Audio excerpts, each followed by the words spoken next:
Renovo community. Today I am here with Keith Kline from AAEP. Keith, thank you so much for being with us.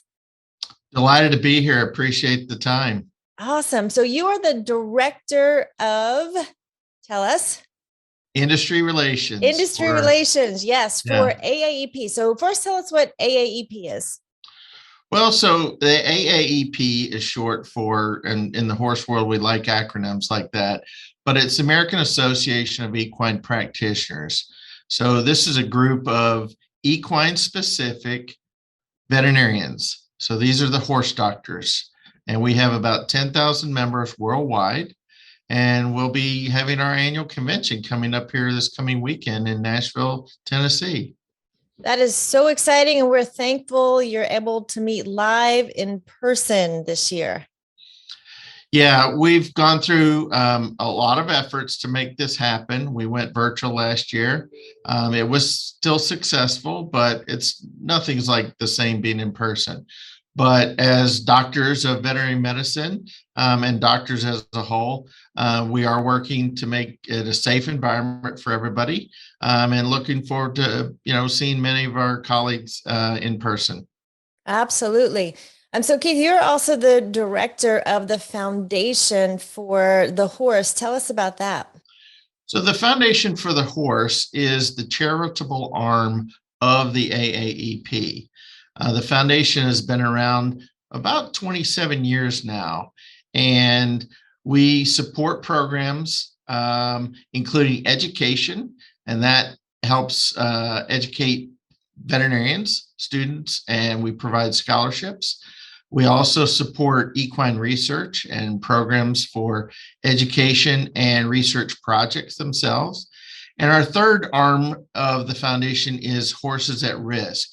And that area includes helping horses during times of natural disasters and training veterinarians and first responders how to respond and take care of those animals and horses during those times. We also work with horses at risk, whether it's through abuse and neglect. And we also have a program that we call Equitarian, which is a long way of saying helping working equids. And these are animals, mostly horses and donkeys and mules, that are helping other families in other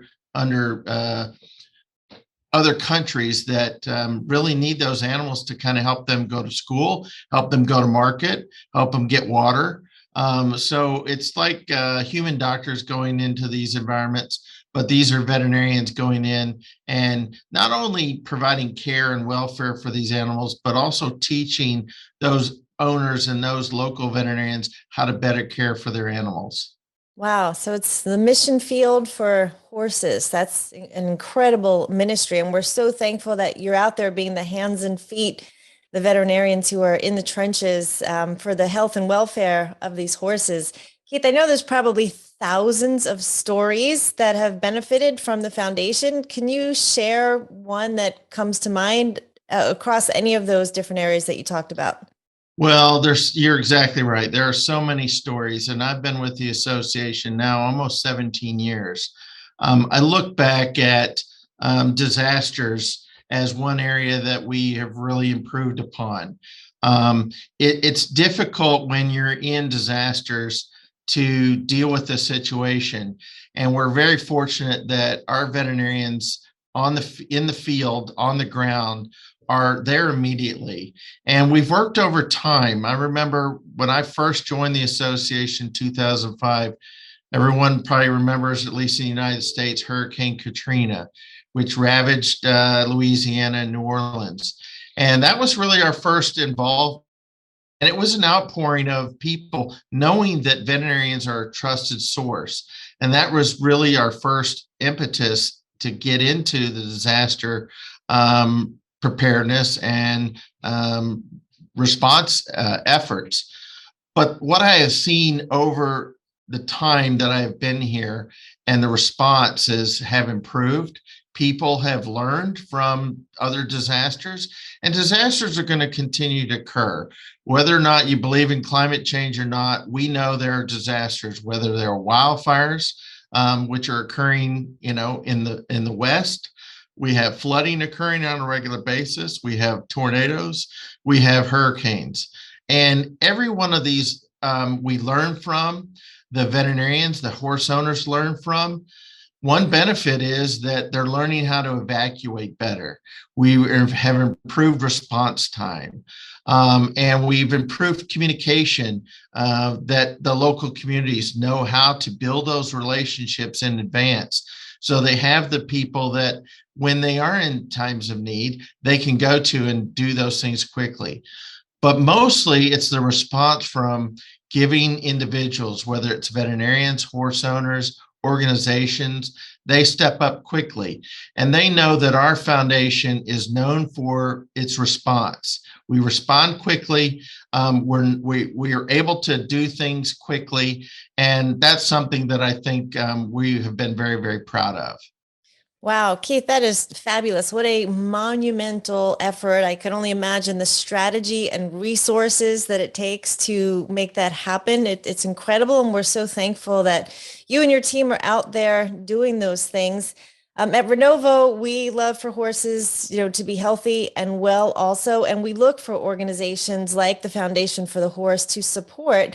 So this month, we would love to sponsor your events or any way that you would like to use this with a $500 donation to put towards, mentorship or any way your organization sees fit. So thanks Wow, for what that's you're doing. great. We can't thank Renovo enough for their support.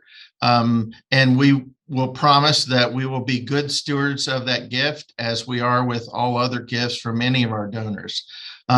You mentioned responsiveness. One of the challenges that we have right now in the veterinary space is getting young people to stay in equine veterinary practice.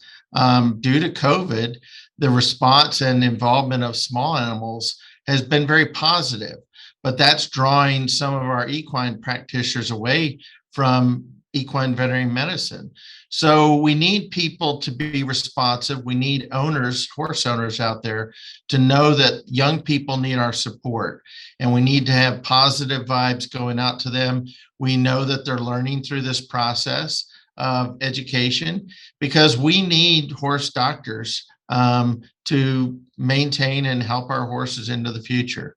So lots of areas that the association and the foundation are working on. So appreciative of this support, and we will put this money to good use.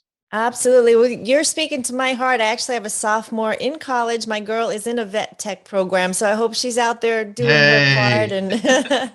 And so, Keith, how can people contribute, donate, sponsor, find out more? What's the best way? Well, it's easy enough. It's foundationforthehorse.org. I'll repeat that again. It's foundationforthehorse.org. Just go to that website. You'll learn everything about what we do, our mission, how we're impacting people. And there's a nice handy donate button right in the top right corner. Excellent. Well, that is simple enough. And Keith, again, we can't thank you enough for all that you're doing. Have a fabulous event in Tennessee, and just continued success to you in all that you're doing out there for horses. Great. Thank you. And thank you, Renovo. Thank you.